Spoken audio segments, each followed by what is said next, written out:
जी, तो पिछली वीडियो में हमने ये देखा था कि एक प्रोजेक्ट किस तरह बना सकते हैं हम विजुअल स्टूडियो में। और इस वीडियो में हम वेरिएबल को देखेंगे और मुख्तलिफ़ कंट्रोल्स को, जिस तरह ये लेबल हो गया, तो इसमें हम किस तरह चेंजेस ला सकते हैं। तो पहले इस लेबल, अगर कोई भी कंट्रोल आप सेलेक्ट कर लें, मिसाल के तौर पर ये पूरा पाम है, तो पूरा पाम को मैंने सेलेक्ट कर दिया, तो यहाँ पर देखो इसकी सारी प्रॉपर्टी आ गई। तो पिछली वीडियो में भी हमने देखा था कि इसके मुख्तलिफ बहुत सारी प्रॉपर्टीज़ होती है। आपको सारी प्रॉपर्टी एक साथ नहीं सीखनी, जिसकी ज़रूरत हो उसको हम वक्त के हिसाब से देखेंगे। तो अगर मैं उसे अल्फ़ाबेटिक ऑर्डर में कर लूँ तो थोड़ी आसानी हो जाती है, इसलिए मैंने इसे ए टू जेड कर लिया। अब अगर यहाँ पर आ जाए तो यहाँ पर एक प्रॉपर्टी है नेम का। तो इस फार्म का नाम जो है फार्म वन है। अब नीचे आते हैं तो पिछली वीडियो में भी हमने ये देखा था, इसका टेक्स्ट देखो, यहाँ पर मैंने माई प्रोजेक्ट कर लिया था। आप इसे चेंज कर सकते हैं, तो यहाँ पर जो टेक्स्ट है वो आप चेंज कर सकते हैं। इसी तरह अगर मैं इस लेबल को सेलेक्ट कर लूँ तो इसकी भी अपनी प्रॉपर्टीज़ है। इसकी एक प्रॉपर्टी नेम है जो कि लेबल वन है, तो आप उससे चेंज कर सकते हैं अपनी मर्ज़ी के हिसाब से। मैं इसे LBL वेलकम वेलकम नाम दे देता हूँ। अच्छा, तो इसका नाम चेंज हो गया LBL वेलकम को। इसके टेक्स्ट को हमने पिछली दफ़ा देखा था, इसके टेक्स्ट को भी हम चेंज कर सकते हैं। लेकिन प्रोग्रामेटिकली, प्रोग्राम के ज़रिए हम इसके टेक्स्ट को कैसे चेंज करेंगे, तो जिस तरह यहाँ पर प्रॉपर्टीज़ है, इसका टेक्स्ट हो गया, टैग हो गया, साइज़ हो गया, एट्सेट्रा, तो इसी तरह हम कोड में भी इसे आसानी से एक्सेस कर सकते हैं। किस तरह? मैं इसके व्यू कोड पे चला जाता हूँ और यहाँ पर आप इनिशियलाइज कंपोनेंट के बाद, अगर यहाँ पर फार्म वन इसका कंस्ट्रक्टर है, तो यहाँ पर मैं अगर LBL वेलकम लिख दूँ,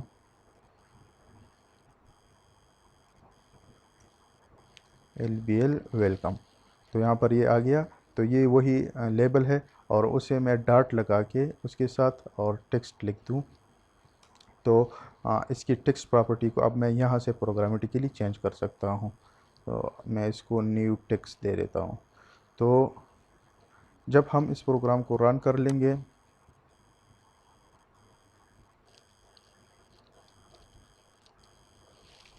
तो देखो, अगर आप यहाँ पर देख ले तो इस पे आ गया न्यू टेक्स्ट।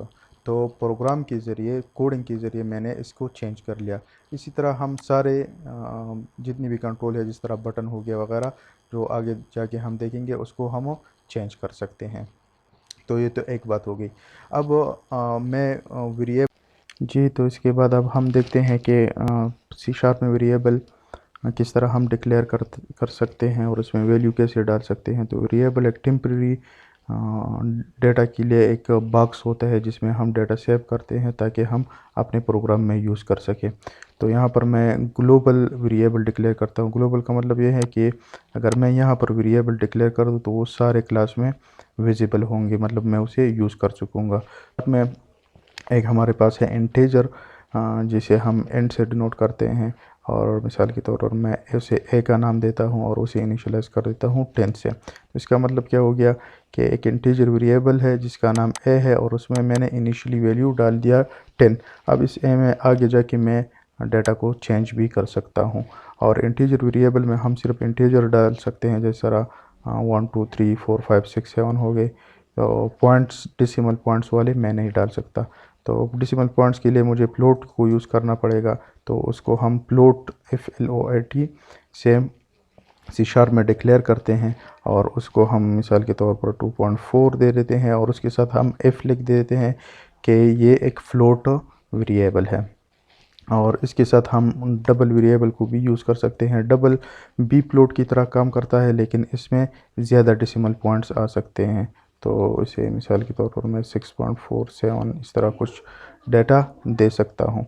इसके अलावा हम कैरेक्टर के वेरिएबल को भी डिक्लेयर कर सकते हैं, और उसमें हम कैरेक्टर डाटा सेव कर सकते हैं। तो कैरेक्टर, सिंगल कैरेक्टर हम उसमें सेव कर सकते हैं, मिसाल के तौर पर G हो गया, तो इसमें इस तरह हम वेरिएबल को सेव कर सकते हैं।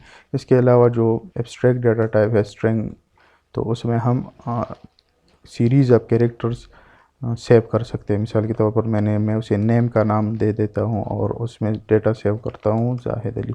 तो ये चीज़ नोट कर लें कि कैरेक्टर को हम सिंगल कोट्स में बंद करते हैं, जिस तरह ये हो गया, और स्ट्रिंग को हम डबल कोट्स में इस तरह बंद करते हैं।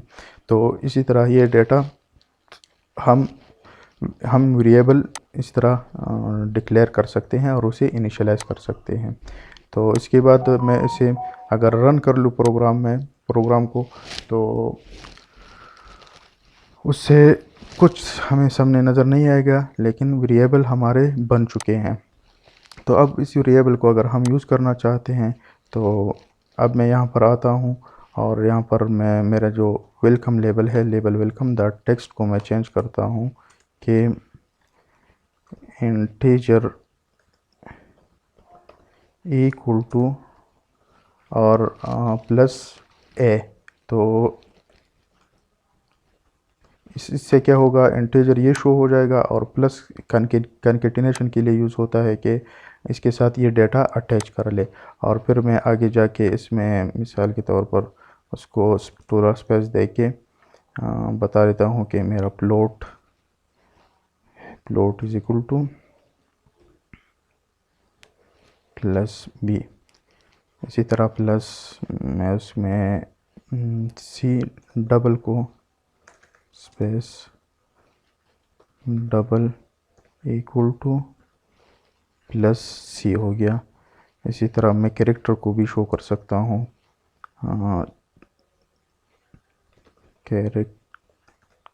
Character is equal to plus D.